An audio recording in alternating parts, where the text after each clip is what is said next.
On applaudit Alexis, s'il vous plaît.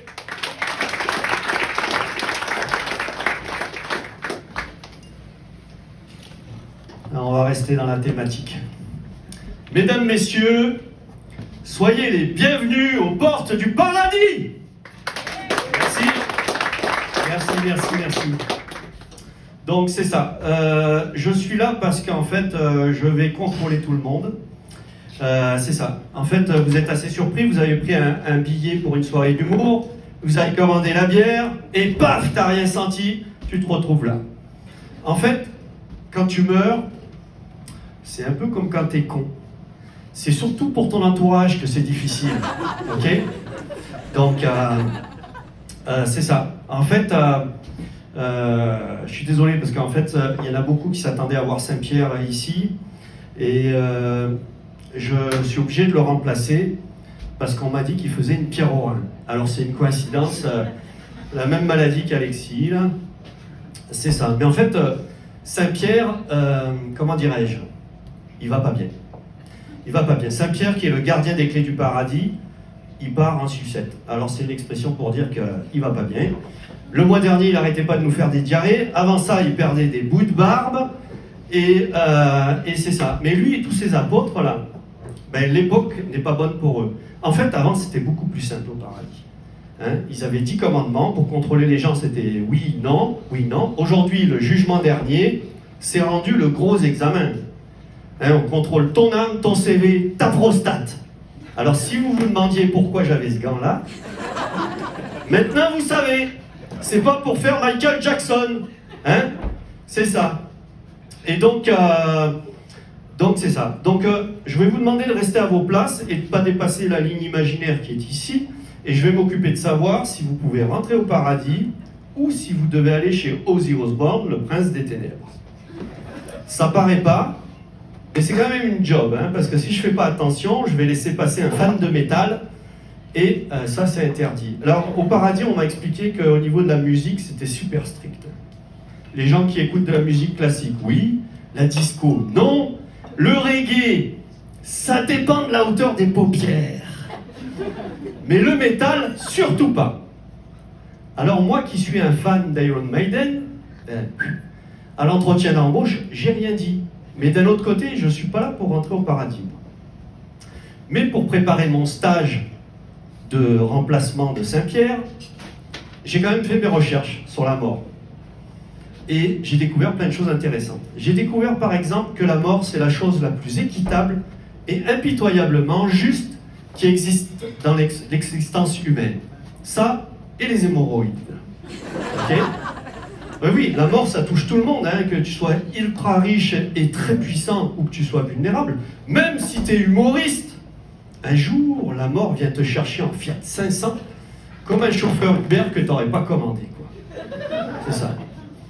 Par contre, la façon de mourir, alors là, il y a des inégalités. Et il y a des gens très créatifs. Et là, j'ai découvert qu'il y a des gens qui ont des morts très insolites. Peut-être connaissez-vous Keith Relf, le guitariste des Yardbirds. Lui, en 1976, il est mort électrocuté par sa guitare. Alors je me suis dit, peut-être que... Non, je ne devrais pas toucher ma face avec ce gars. Peut-être que c'est depuis ce temps-là qu'on précise guitare électrique, tu vois ? Ouais. Mesdames, si vous avez un vibromasseur électrique, faites attention. Hein. Pas de souci si c'est un vibromasseur manivelle. L'électrique, attention. Peut-être que vous avez entendu parler de Mike Hughes aussi. Alors lui, c'est le roi. Lui, il s'est fabriqué une fusée artisanale pour monter à 1500 mètres dans les airs, 5000 pieds, ok ? Il avait juste oublié de savoir comment redescendre, il est tombé comme un pancake. Tout ça pour nous prouver que la Terre était plate. Et finalement, la seule chose qui est plate, c'est qu'on ne saura jamais s'il avait raison. Ok ? Hein ? Qu'est-ce que ça a dû être dur pour son entourage ? Surtout avant sa mort, avec un gars comme ça. Nigel Willis, alors lui, pas de chance. Lui, Il est mort à cause d'un vibromasseur coincé dans le cul. Ça, c'est... Il n'a rien voulu dire à personne. On peut le comprendre un peu. Et donc, il a gardé ça une semaine. Moi, je me suis imaginé... Non, il faut que j'arrête avec ce gars. Moi, je me suis imaginé, le gars, tu sais... dis donc, Nigel, tu peux aller chercher les nachos dans le frigidaire?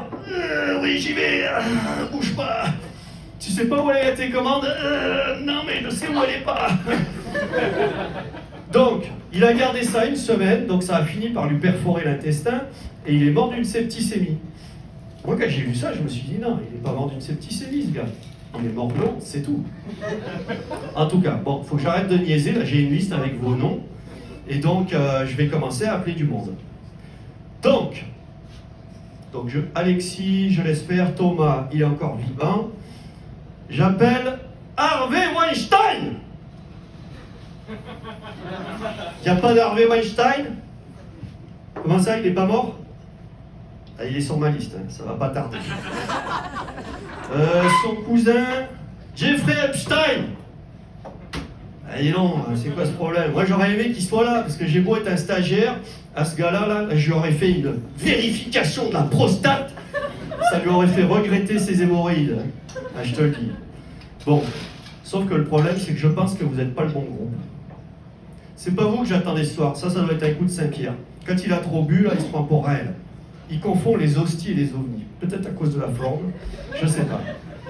En tout cas, si vous n'êtes pas le bon groupe, j'ai une bonne et une mauvaise nouvelle. Alors la bonne nouvelle, c'est que vous allez poursuivre votre vie normale et continuer d'écouter les humoristes. Mais alors la mauvaise nouvelle, c'est que vous allez continuer votre vie normale et vous allez continuer d'écouter les humoristes. Voilà. Bon, en fait, le stage à l'enfer, c'est pas vraiment mon truc, quoi. Je pense que je vais aller postuler en enfer. La musique sera plus à mon goût. Et si je suis pas pris en enfer, j'irai peut-être postuler aux douanes canadiennes. J'ai déjà mon gain. Merci, bonsoir.